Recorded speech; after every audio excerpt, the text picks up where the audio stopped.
Hi guys! So, kakatas ko lang mag-makeup. To-practice makeup. Sakto dumating itong package ko.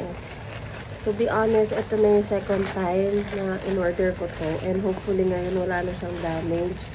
Kasi paano ba naman hindi magkaka-damage to, girl? Isang bubble wrap lang. Mas madami pa yung bubble wrap ng mga makeup na in-order natin. Yeah. This is a dental flosser, by the way. Ito. Open ko lang kasi just in case may sira na naman.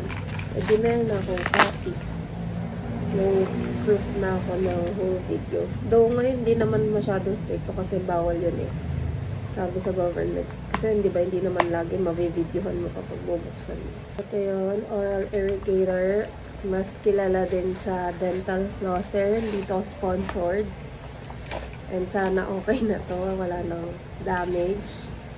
Kasi dalawa yung problem nung dental flosser na in-order ko nung una. Maganda na sana kasi malakas yung labas ng water. Kaso, yun, defective. So far, so good. Alam ko na agad yung check ko, guys. Etong sa loob. Bakit ba laging ganun yung itsura niya?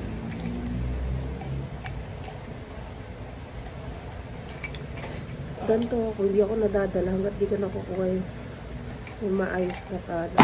Refund na nila pero sa TikTok Pay lang. So, syempre anong gagawin ko dun sa pang TikTok Pay? Pambibili ulit. Ayun, okay. Automatic naman na siya.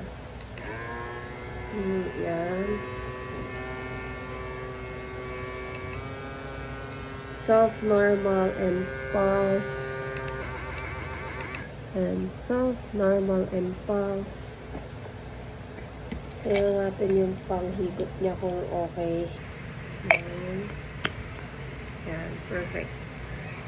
Lagyan ko. Eto lang ang pangit. Ang sticker. Maangat na.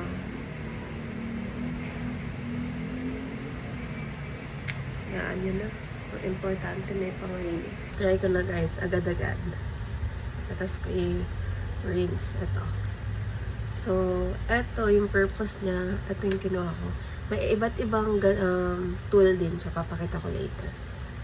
Ito, lagay natin. Okay.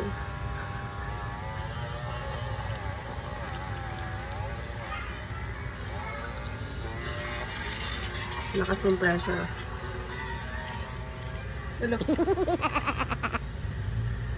Okay siya. Hey guys, yun na ito, okay siya.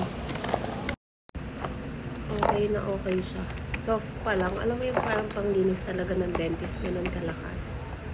And then, ito yung mga ibang tools. May wire for charging. Ganito ulit. And then, may brush. Ewan ko kung effective ba to while brushing. And then, ito, para pag nilalagay mo siya, nakafocus yung tubig. Ayun o.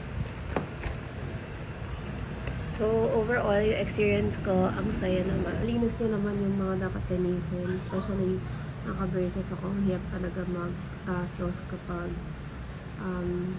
yung ganong floss. Though, hindi ko pa naman natatry kasi kaka-toothbrush ko lang nag-try ko to. Overall naman, sa first impression ko, okay siya for its price. Nakuha ko lang siya for only 199 pesos. Lagay ko na lang dito yung link kung gusto nyo mag-try ng dental flosser. Basa-basa po. Lakas ng water, makikita nyo mamaya sa clip. Ayun lang guys. Good night!